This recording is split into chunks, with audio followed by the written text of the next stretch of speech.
Қайырлы күн ханымдар, біз қазір алатау салатын жасаймыз. Алатау салатына маңыздысы охотничий сосиски. Мінекей түрі осындай болады. Осы сосисканың, бұл кәдімгі обычный сосиска болмайды. Осы дәмін әдемі келтіреді. Сыр кома, мына жерде 150 грамм сыр кома бар. Чечил бар, чечилдің любой түрі кете береді. Одан кейін бар черриіміз бар, салатный листьямыз бар, корнишон бар, майонез бар, тұзымыз бар. Тұзды әрине чуть-чуть қана саламыз. Ендігіде біз бастаймыз. Мінекей.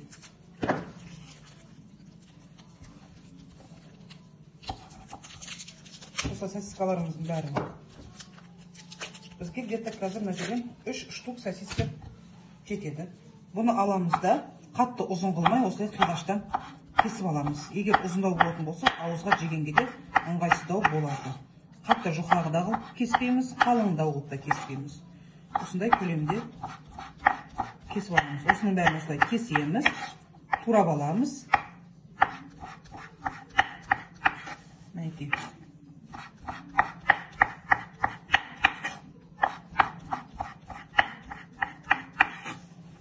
Ендігіде сырымызды екіге бөлеміз.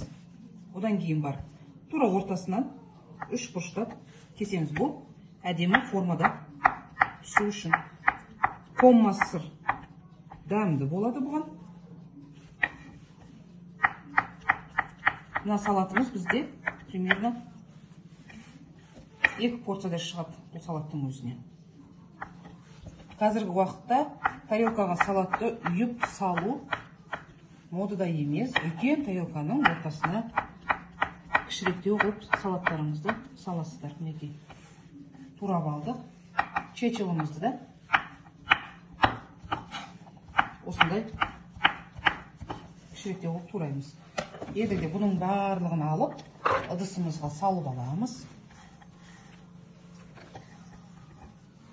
Содан кейін чечиліміздің ортасынан бөліп аламыз бұлардың бәрін.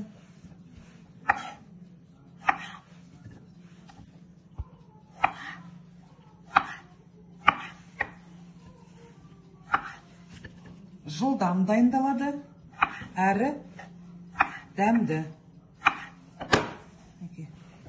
Черриларымызды салдық. Корнишонымыздан саламыз. Бұл корнишондарымыз егер үлкендеу болып кететін болса, тағы да орталардан бөліп жібереміз. Болмаса, бұлай қиғаштан өйстіп бөліп турап салсаңыздар да болады.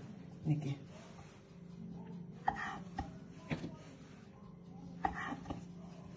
Келесіде салатный листьямызды жуып, тазалап аламыз да, салатный листьямызды тураймыз. Бұны қатты майдалаудың керегі жоқ. Примерно осындай қалыңдықты турап жібереміз. Көрдіңіздер ғой? Жылдам-жылдам дайындалады, әрі оңай салатымыз. Бізде міне жаңағы ұзын чечилімізді алып, қолмен орталарын ашып алдық. Бұны салаттың ең үстіне саламыз. Майонезден при желании майонез бола береді. Сосын бар майонезді көп салмау керек. Себебі біздің майонез көп болып кететін жағдайда салатымыздың түр-түсін жоқ қылып жібереді. Сол себепті майонез көп салу маңызды емес. Ендігіде салатымызды араластырып аламыз. Бұған енді тұзымызды сәл ғана себебі біздің сосискамызда копченый, корнишонымыз бар, сырымыз бар дегенде бұған тұз көп қажет емес, тұзды болып кетеді.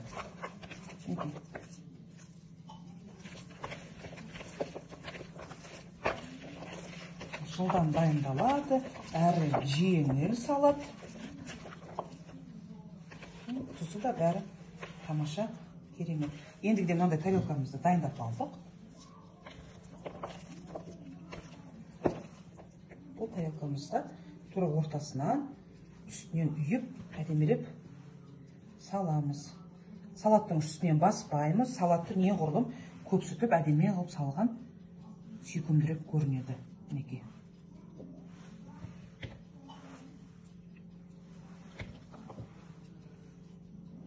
Алатау болғандықтан бұны үйіп салған дұрыс. Осылай үшкірлеу қылып, басын үшкірлеу қылып, осылай үйіп салған дұрыс. Ендігіде біз бұның қазір үстінен аламыз да, мінекей, жіңішкеретіп чечилімізді осылай қоямыз. Көрдіңіздер ғой, міне. Алатау деп осы себептен осы салатты атағанбыз. Мінекей. бұл салат өте керемет. Әр салатымды мақтап та мақтанып та айта аламын. Мінекей қыздар, қараңыздаршы, астарыңыз дәмді болсын. Қандай керемет. Даже 5 минуттың ішінде тез жылдам тура осындай алатау салатын шығардық. Мінекей, астарыңыз дәмді болсын.